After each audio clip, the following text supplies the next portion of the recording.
If you're a pop culture junkie who loves TV, film, music, comedy, and other really important stuff, then you've come to the right place. Get ready and settle in for Classic Conversations, the best pop culture interviews in the world. That's right, we circled the globe so you don't have to. If you're ready to be the king of the water cooler, then you're ready for Classic Conversations with your host, Jeff Dwoskin.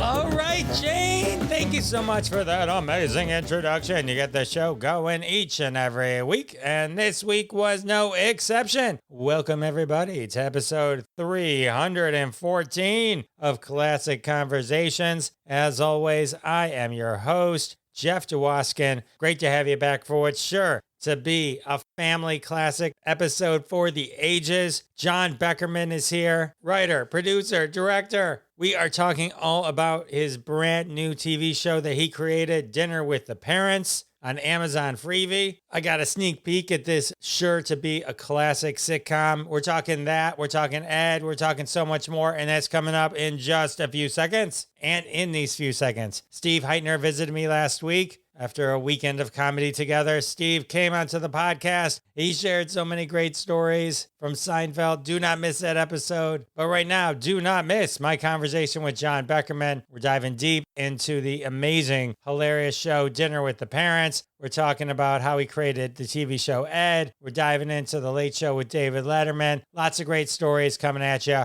right now. All right, everyone, I'm excited to introduce my next guest, Emmy Award-winning creator and showrunner of Amazon Freevee's Dinner with the Parents. His credits include head writer, Late Show with David Letterman, co-creator of Ed. Welcome to the show, Jon Beckerman.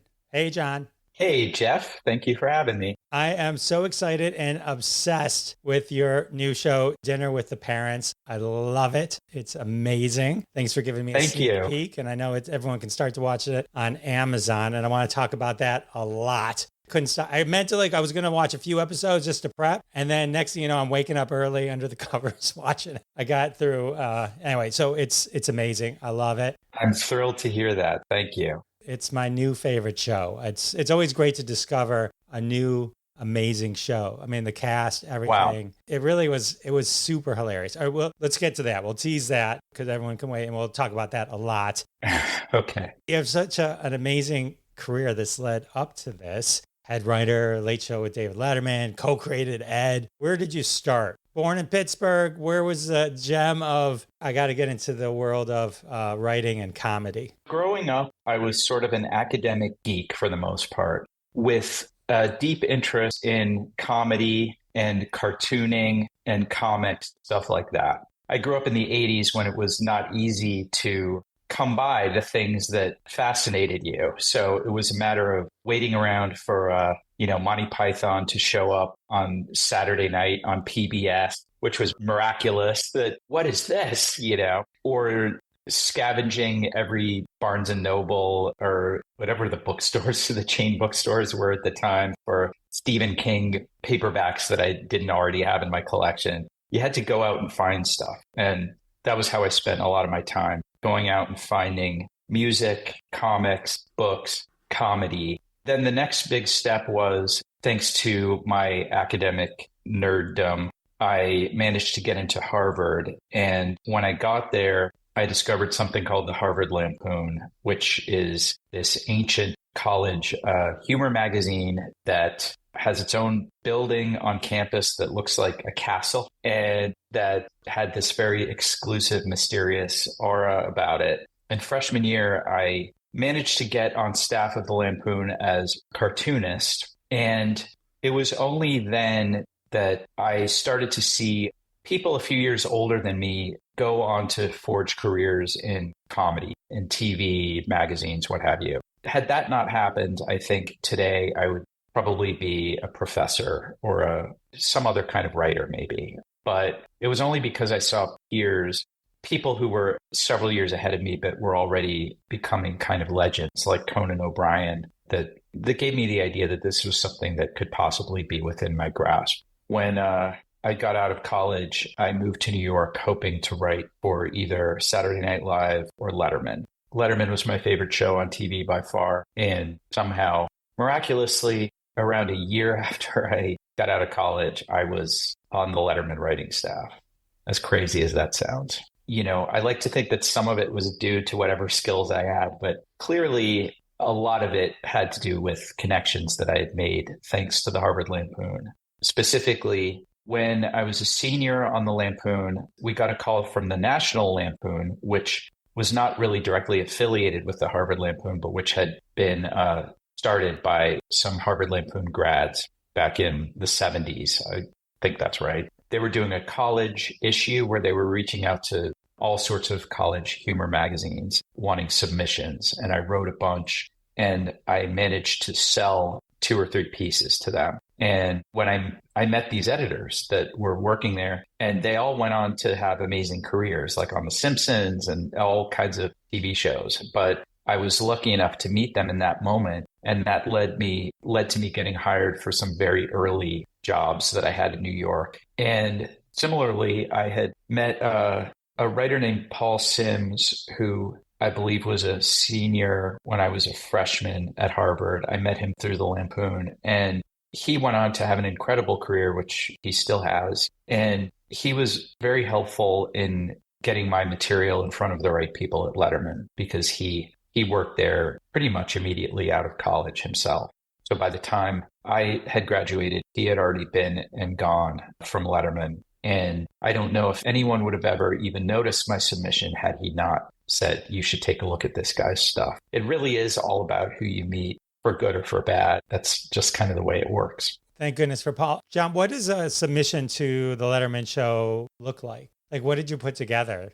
So at the time, and I don't think this changed much, they asked for, unless I'm making this up, I think they asked for some monologue jokes, or as we called them on Letterman, opening remarks. And then they asked for maybe a couple top 10 lists, I think. Then just ideas for comedy bits of the sort that they do on the show. We used to call them Act 1s and Act 5s or Act 4s, because that was where they fell in the show's rundown. And I think I don't have it handy, but I believe I still have my submission. And somehow they saw something in it. I remember after I got hired, being in Steve O'Donnell's office for some reason. And Steve was the incredible, brilliant head writer of the show for many years, who hired me. And I remember seeing my submission in a heap somewhere in the clutter of his office. And there was a Post-it stuck to it that said, indications of a lively visual mind. And as you can see, I never forgot that, because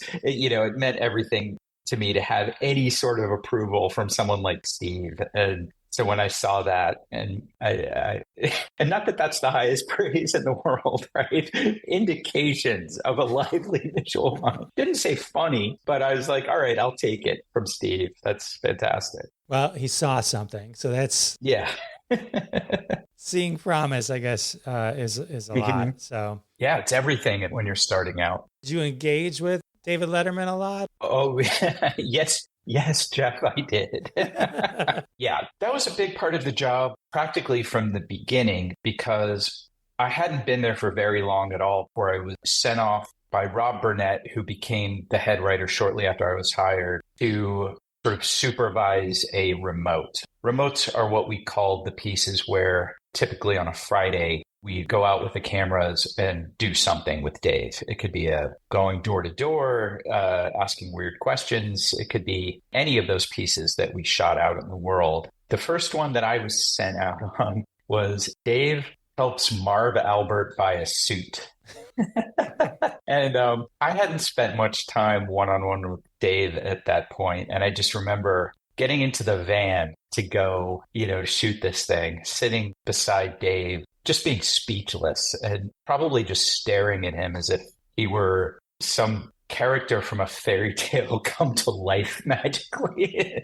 And, I was a kid, and this person who I essentially worshipped was there in the flesh next to me. And I was overwhelmed, and I probably said 2 words on the, entire day, and was not much help to Dave at all. But then, going forward from that, I found myself doing more and more of those pieces, which meant that I'd be working with Dave a lot, be in his office showing him cuts of things all the time. And then I was promoted along with my fellow writer, Donick Carey to become the new head writers when Rob Burnett moved on. And yeah, at that point, I was seeing Dave several times a day, every day, and calling him during his commute back to Connecticut every night to pitch him stuff. And that became a big part of the job. As head writer, are you doing the top tens and the monologue, or are you overseeing certain people that do some of those, but you don't necessarily write all of those pieces? When you become head writer,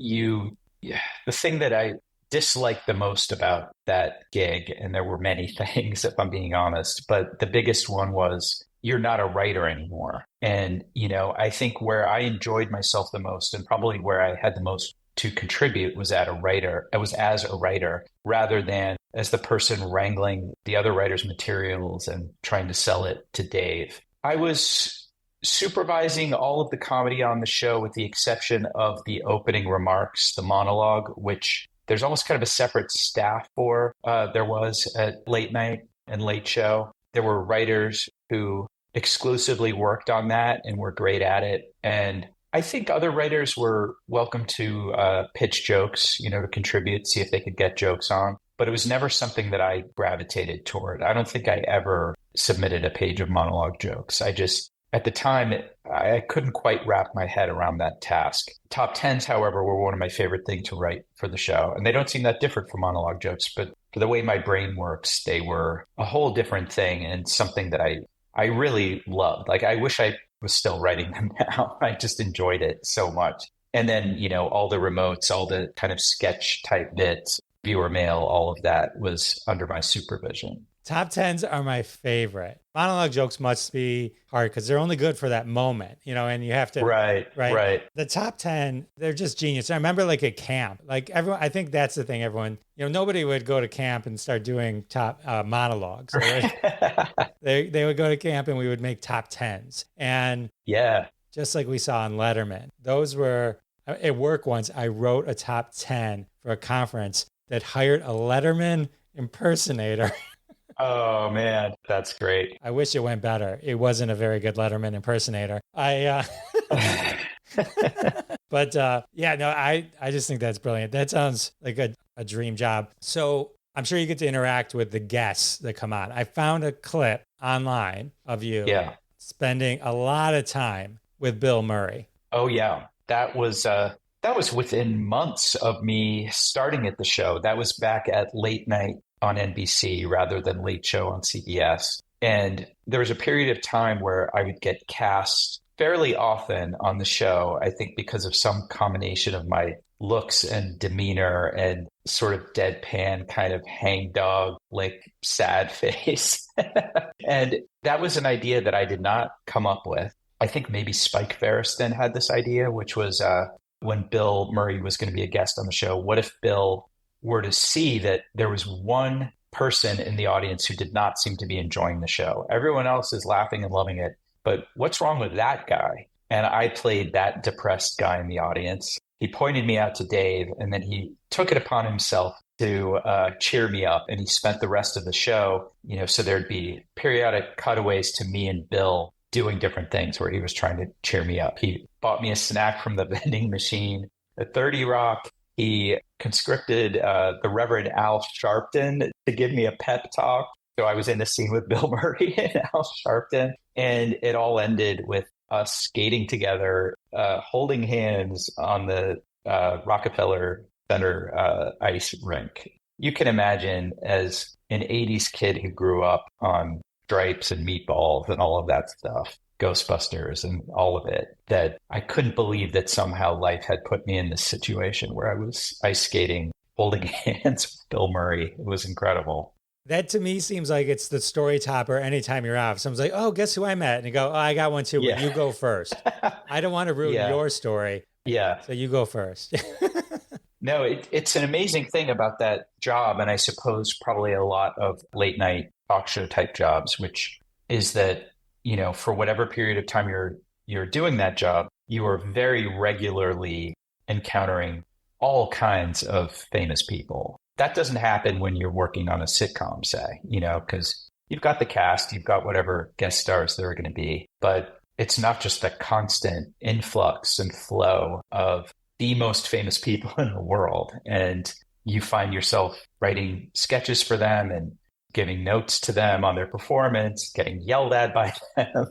And it's a crazy part of that job. Who were your favorites? And that could be like more like oh my God, Bill Murray would be the first one, but like, yeah, second to Bill Murray or third, like where you're like, Steve Martin. Steve Martin. Oh, Steve Martin would be right up there with Bill Murray. I mean, again, I just grew up worshiping this guy, loving his movies and his stand-up and his records and all of it. And he was another guest who would put a lot of work and thought into his appearances and would come in advance of his the day of his guest appearance to shoot stuff with us, to kick around ideas and all of that. And I got to work on several pieces with him. There was one time I found myself in his makeup room, just the two of us, waiting for something for what turned out to be a long time. And it was incredible because I was in a room just with me and Steve Martin, but it was also like, oh God, what am I going to say to this guy? And he seemed perfectly content to not say anything. And I suppose I should have been the same, but I felt, that people-pleasing thing where you feel like you have to fill the air. I remember reading somewhere that he had been a philosophy major, as I had been as well. And so I brought that up to him and we chatted about philosophy for a few minutes, which is all I really remember about it. But yeah, Regis, you haven't lived till you've been screamed at by Regis. It would only be with love. He was not like an angry screamer. He was more he would roast you constantly. And that was a privilege to be berated and mocked by Regis or Tony Randall or William Shatner or any of these figures from my childhood. That was fantastic. That's amazing. Steve Martin's right up there with me too. I used to have his album right on my shelf. Mm. I learned to juggle because of Steve Martin. Like I was so enamored with his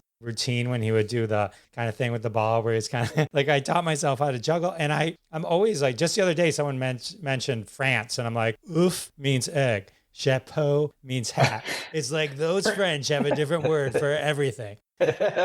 Yeah, that stuff was amazing. Oh, and I should add, I got to spend an entire day with Lawrence Henderson. You hung out with Mrs. Brady all day. I love the Brady. That's right up there too. You are, wow.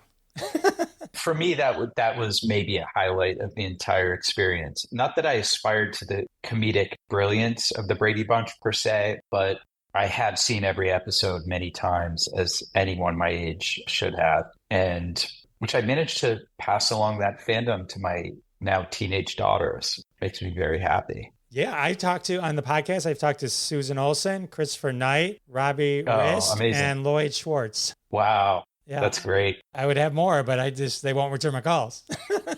Oh, they're very busy. They're very busy. Yeah, that's an impressive list. And I'm sure there's like a million more. And then you work with another guest, a coworker of yours that I had on my show, who I just was enamored by, was Steve Young. Oh, yeah. I worked with Steve Young for many years. He was another Lampoon grad. We didn't overlap by much, if at all. But yeah, I quickly got to know him and be good friends with him on staff at Letterman. I just admire that guy so much. He's a very specific guy in his interest and the things that he finds compelling, and he's fantastic, super funny and smart, with a real breadth of knowledge, or I should say depth of knowledge about certain very specific things that are funny, like the industrial musicals of the 1960s, for example.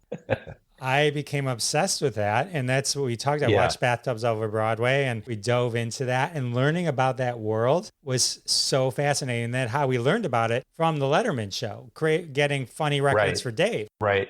And then there's Miss Maisel had a little industrial musical thing going on. Oh, I haven't seen that. The last season. And then it was funny. I was reading Rita Rudner's book. I was going to talk to her, and she had one line, one sentence. It said, in New York, I did industrial musicals. It was it, right? And I'm like, ooh. And I talked to Steve. So I'm like, that just popped right out of me. And so when I brought it up to her, and she started singing one of the songs. I mean, it's such an amazing thing. Wow. It's cool. I can only imagine, like, what is it with Harvard and being funny, do you think? Because you mentioned The Simpsons earlier, Al Jean and oh, yeah, all the Simpsons folks, a lot of them came from there as well. Many people from many shows, Office, SNL. Futurama, so many shows. I can only say that when I got there, I felt like I had found my people. You know, people talk about that moment when you finally click with a certain group of people that you've sort of been waiting to discover. And that's how I felt when I got there. I felt like I walked through those doors and then I just didn't leave for 4 years. It was just people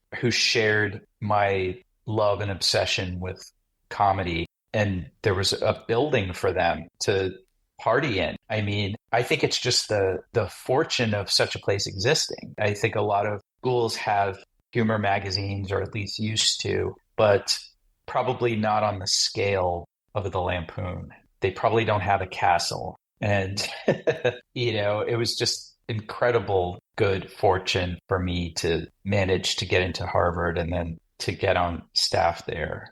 I think it's just like-minded people. And then, like I said, seeing other people go on and get a toehold in show business makes you think, well, maybe that's something I could do, because otherwise I never would have tried. Yeah, it's important to be able to see other people do things, to like, just even if it just gives you, oh, that is a thing. Sometimes when you're young and you just see, like, you don't understand how it actually all comes together.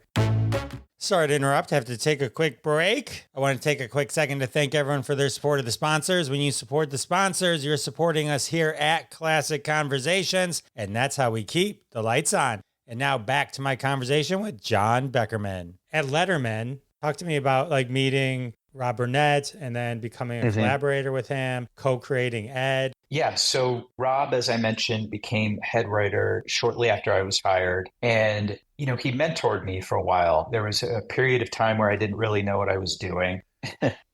When I started at that show, I had, obviously watched the show a lot, college and as a teenager. And the moments that I enjoyed the most were the moments when things did not go well, because I loved watching Dave navigate that. And I thought that was when he was at his funniest. And I thought he must like it when stuff bombs. So I was literally trying to write stuff that I thought was so weird and obscure that the audience wouldn't laugh. And so then Dave could yell and it would be hilarious to the home viewer. And I had to be taken aside and told, we want the audience to laugh. As crazy as that sounds, this happened. Rob was like, look, this stuff has to get laughs in front of an audience or you're going to get fired. And I was like, oh, okay.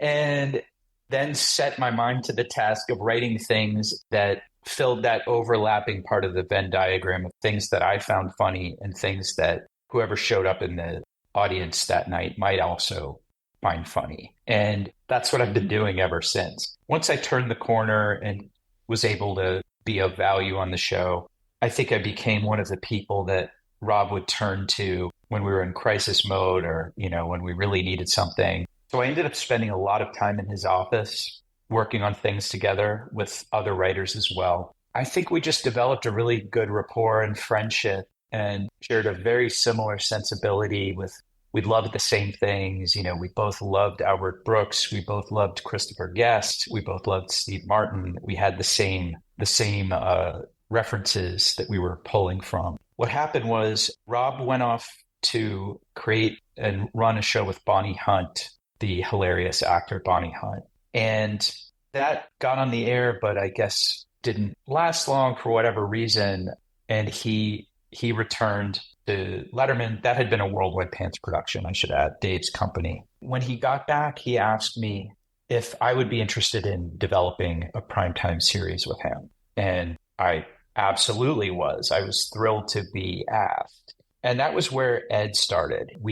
At the time, I was still contributing to Late Show, but I would spend part of the day with Rob batting around series ideas. And our initial thought with Ed was, what if we did a sitcom about a guy whose entire life blows up in a single day? So it didn't have any of the elements that the show went on to have, like bowling alley, his law practice. It didn't have any of that. It was going to be set in New York, I believe. It was going to be a half-hour, I think, multi-camera comedy where we were going to try to kind of deconstruct the comedy by not having any of the things it turns out you need for a comedy, such as a set or a cast. But, we were young lions eager to reinvent everything for ourselves. Anyhow, that version of things only got so far. And really, the problem was that we were kind of called back to work at the Late Show again for a while because Rob became the EP. He replaced Robert Morton, who had been the fantastic EP of the show for many years, known to fans as Morty. Dave made a change and Rob took over that gig, which meant he was not free to go do Ed or whatever the show was called at the time. And I was called back to be head writer again. There was a whole period of a couple of years there where we had to put it on the back burner. We finally got to get back to it. Sorry if this is too inside baseball, but where else am I going to talk about these things? Talk away. It was very important. It was important to us to do a single camera comedy. These were not in vogue at the time. Now it's just about all you see. But at the time, half-hour comedies were on stage in front of a studio audience, and hour-long dramas were shot like little movies. Well, we wanted to do a comedy that was shot like a little movie, and there weren't a lot of examples. There was the Larry Sanders Show on HBO. There wasn't much else going on in that format. So we were like, well, if we do Ed as an hour, nobody will be trying to get to do it on stage with a laugh track. So we wrote an hour-long version of Ed in which this is where it became a rom-com, where his life blows up and then he moves back to his hometown because he, remembers the girl that he longed for when he was in high school. And he thinks, maybe I'll just go back and I'll re-meet this girl and all my problems will be solved. And of course, it turns out she is in a relationship and, none of it goes right. But he ends up visiting the bowling alley where he used to hang out. And in a fit of dumb, nostalgia, he buys it. And he decides this is going to be my new life. We pitched that to CBS. They ordered a script, probably mostly because they were in business with David Letterman. Right. Not because they were dying for an hour-long show about a guy who buys a bowling alley, but they did order a script. They did make the pilot. That was where we cast Tom Cavanaugh, Julie Bowen, and the other members of that excellent cast. And then they passed. CBS passed on the pilot. And we thought, this thing that we've been working on for years is now dead. What happened next was very surprising, which was that NBC called and they said, we saw this pilot. We like this cast. We like what you're doing. Would you be interested in essentially repiloting it for NBC? And we said, yeah. And they said, write the second episode. Okay, he's back now. What happens next? And to their credit, they also said, look, you got to give this guy a job that he can do every episode. That's not just running a bowling alley. It's got to be something with stakes, as we like to say in TV and screenwriting. So Rob and I sat down and made a list of all the jobs that a person can have, where there's kind of a case of the week of some sort, and settled on, somehow there'd never been a show about a lawyer. I'm joking, of course, there have been many, but there's a reason why these jobs are the stuff of television. It's because you can introduce new characters and reasonably high stakes to tell a story about, your person helping this person. That's why there are so many medical, police, detective, lawyer shows. There will always be. And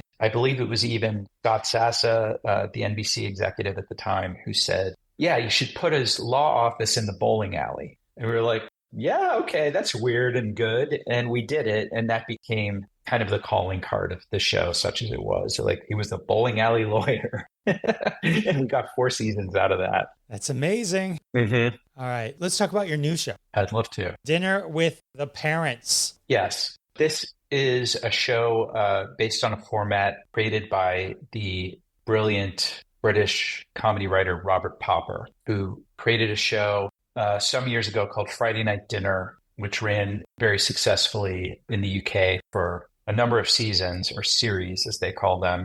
And the format is very simple. It's about a family that gets together for dinner every Friday night, and then things go as wrong as they can possibly go. CBS Studios had the rights to do an American show based on that format, asked me if I was interested. I watched the original show, a few episodes of it, enough to see that this was very much my family that I grew up in. That, just so happened that Robert Popper and I had very similar neighborhoods that we came from, very similar family structures, relationships with our brothers, terrors of being embarrassed and mortified, which is kind of what we think is funny. So I jumped at the chance to do it, and it all miraculously worked out that Amazon Freebie ordered the show straight to series from a script that I had written, and I got to make 10 episodes of this show. My approach to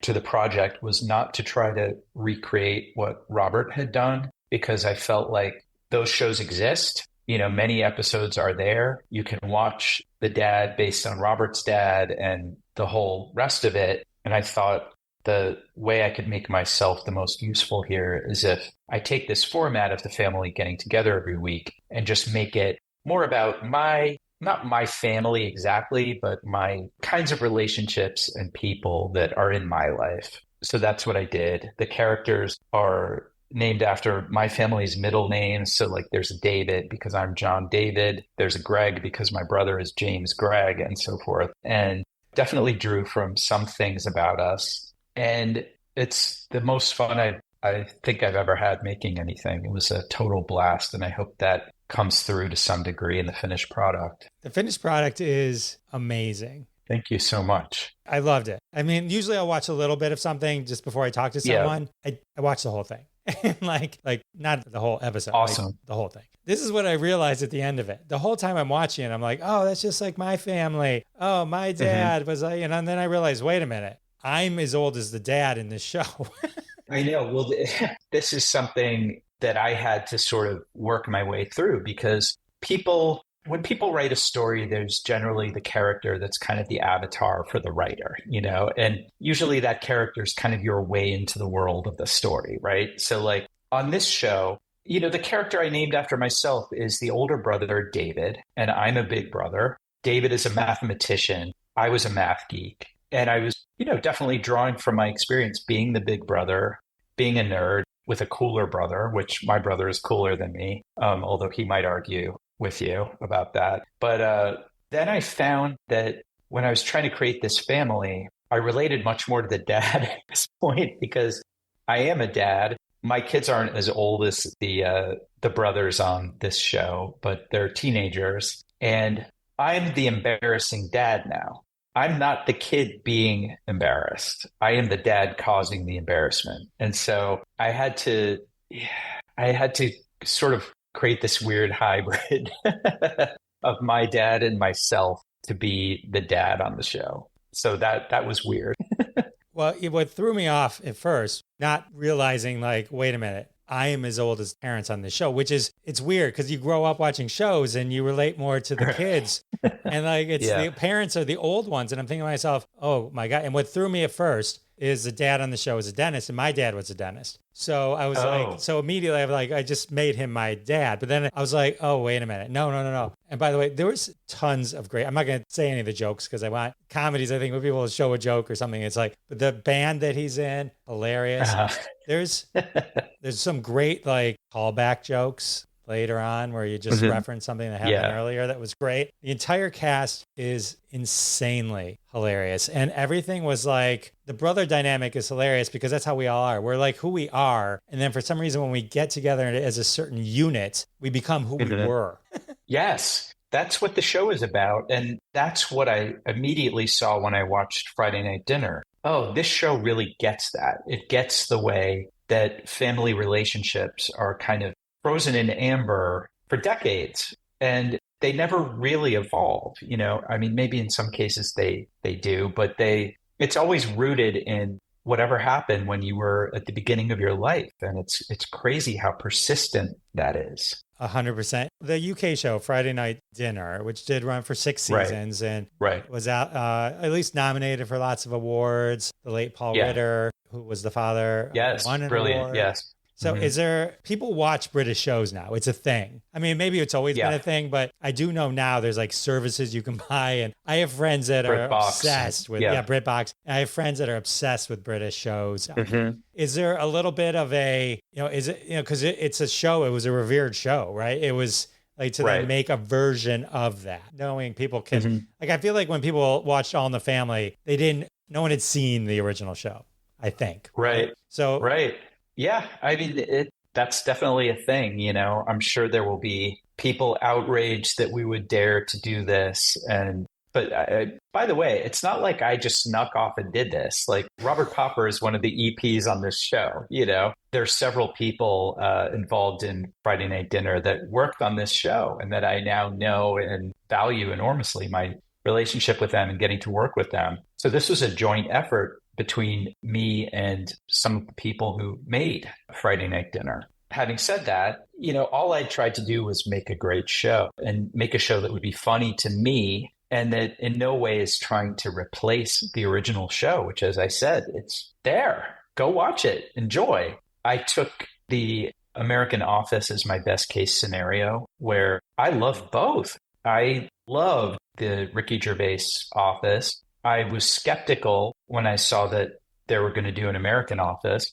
But after watching a few episodes, I was like, this is fantastic. This is hilarious, you know? And so with any luck, that's what people will say about this. All I can do is try.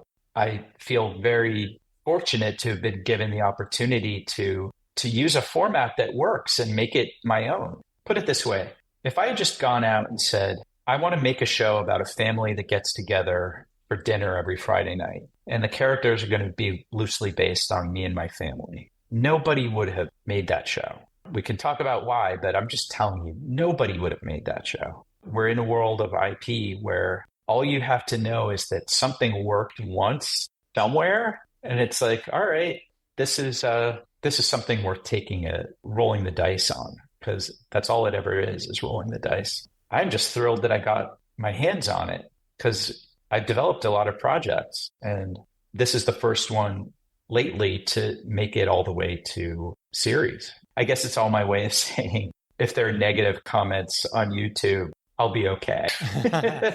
I got to make a show that I love. I just wonder if there was a little pressure. Like, I'm sure they felt pressure when they were making The Office, because that was such a... Yeah. I mean, it won't feel good if... I think you have nothing to worry about because the show is insanely great. Well, that's really nice of you. Thank you. Putting the cast together, Michaela Watkins, Dan Bacadol, Carol Kane, John Glazer, Daniel Thrasher, Henry Hall. He was great. Is this his first role? He's Julie Louis-Dreyfus and Brad Hall's son. He is, and he's done other things, but I would say that this is the first time he's been, a core cast member and kind of a leading man on a series.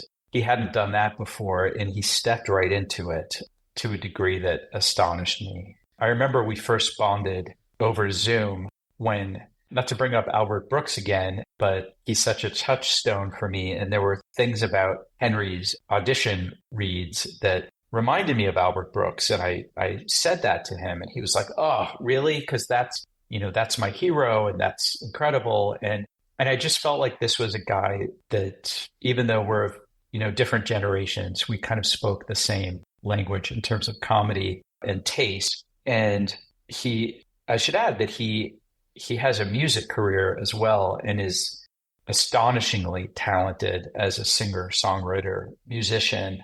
And it was fun having him on set when we were between takes, because he would grab a guitar off the wall, one of the guitars that his Dan Bacadol's character supposedly plays. And Dan does not know how to play the guitar, but Henry is an exceptional guitarist, and he would just start noodling around, and everyone would gather around and just watch in amazement. I'm so happy for him to have this showcase for what he's able to do, and for people to get to see it. I love the guy.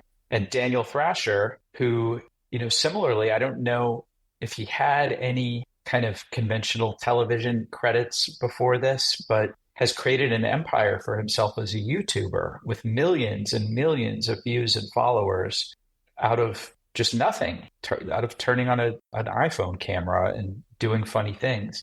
Also an incredible musician, which is a big part of his YouTube channel, is his combination of music and comedy. And this guy, who is a trained actor, and it's not like, oh, it's this YouTuber and we put him on a show because, saw his YouTube videos. It's like, this guy is the real deal. And man, I mean, he runs away with so many of these storylines and is just, I just can't wait for people to see what he can do. I'm very excited for him because I think he's about to get a lot of recognition that he deserves for what he did on the show. Hopefully you locked him down to a lot of seasons already in the Yeah. contract. Yeah, I know. I know. He is great, and their dynamic together is great. When I started watching the first show, I just started watching it. I didn't realize it was about a Jewish family. And so when Henry's character walks in the house and there's this subtle on the wall picture, just kind of a corner of it, Yeah. of a bar mitzvah, the quintessential bar mitzvah boy shot of the holding Yep. the prayer book with the tallis around you. Yeah. And I saw it and I go, oh, I rewound it. I go, did I just see what I'm like, oh, okay.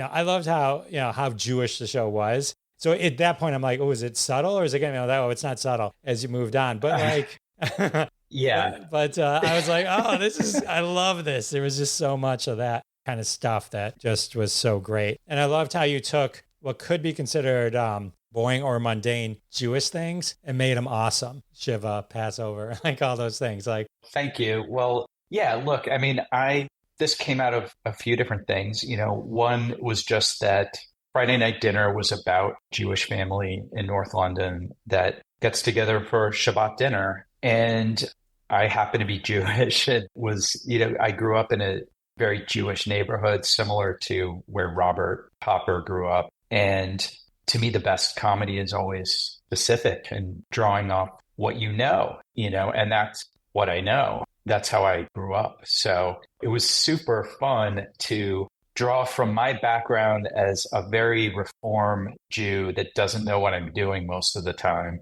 and apply that to this family and put them in situations where they kind of need to know what they're doing. And it's just another way to have them embarrass themselves in public, which is a lot of what this show is about. It's about wanting to be seen a certain way, whether by your parents or by outsiders, and making terrible choices because of that desire. We actually had, particularly for the Shiva episode, which is our 5th episode, and I think one of the exceptionally funny ones, and also for the series finale, which is our Seder episode. We had sort of a Judaism consultant on set who was the brother of somebody on our staff. He was a very observant Jew. And during the shoot, he'd be sitting off to the side behind the monitors, like not far from where I was. And he'd have his headphones on and he'd be watching the filming. And I would just see him shaking his head sadly at what we were doing. And when I saw that, I knew we were getting exactly what I wanted to get. Because the point was not to represent these customs and rituals like perfectly. The point was to show, here's what happens when people who didn't pay that much attention in Hebrew school have to host a Shiva or conduct a Seder. People get upset, and that was very fun. very relatable. No, I totally get what you're going for. You're going for the realistic person who knows just enough but doesn't know everything, and like has to do the Hanukkah candle prayer but doesn't really remember that there were two. Yep. All of that. Yeah, totally. I totally get Yes. And then there's just the fun of the embarrassing. All of this is universal. It's just specifically to my American suburban Jewish experience. There were words for things that I don't even know if these words were Jewish words or if they were just my family words. Like one of them is saying make a sissy instead of like go pee, like go urinate. Like I got to make a sissy. Like this is what we called it when I was a little kid. And when I say that to somebody, they look at me like I'm out of my mind. But that's what we called it. And I put that right into the show. And, it's like David's parents yelling at him to go make a sissy when he arrives at the house because they think if he's been away from a bathroom for 10 minutes, well, he'd better go. Or it's like and he's like, I work 5 minutes from here. I don't have to make a sissy, I don't even know, is that Jewish? Is that Pittsburgh? I don't know what it is, but it was a sort of more self-mortifying pleasure to put stuff like that in the show. I love that. I remember my parents convincing my brother that his Hebrew name was Meshuggah.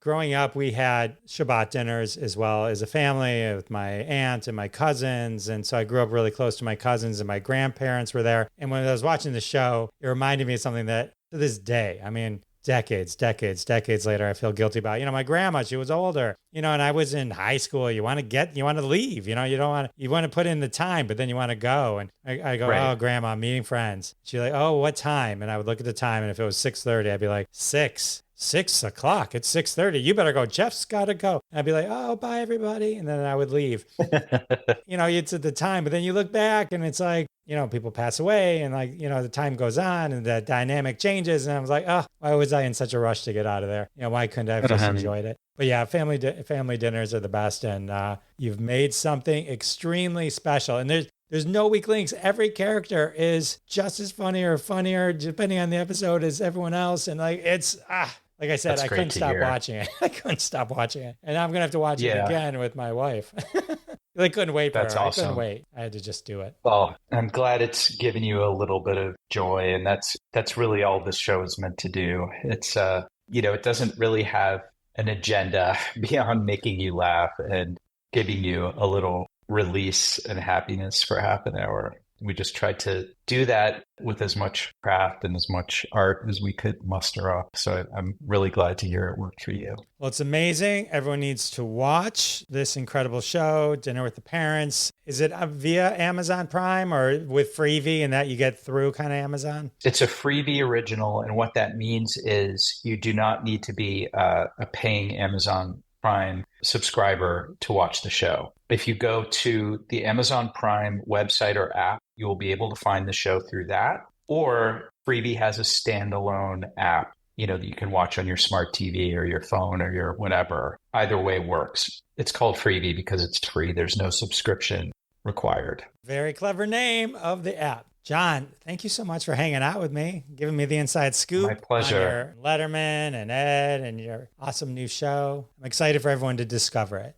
Thank you so much, Jeff. How amazing was Jon Beckerman? Listen, I'm being 100% about this. Dinner with the Parents is amazingly hilarious. The entire cast is amazing. There's 4 episodes released as I'm recording this. I've seen the entire series, those 4 and all the rest. And I loved every second of it. Everyone in it's amazing. It's hilarious. Everything's great. So definitely go support that. So there's no barriers to watching Dinner with the Parents. Thanks again to Jon Beckerman for hanging out with me, talking about creating that show, and Ed and Late Night with David Letterman. So many great stories. And thank you to all of you for coming back week after week. It means the world to me. And I'll see you next time. Thanks so much for listening to this episode of Classic Conversations. If you like what you heard, don't be shy and give us a follow on your favorite podcast app. Also, why not go ahead and tell all your friends about the show? You strike us as the kind of person that people listen to. Thanks in advance for spreading the word, and we'll catch you next time on Classic Conversations.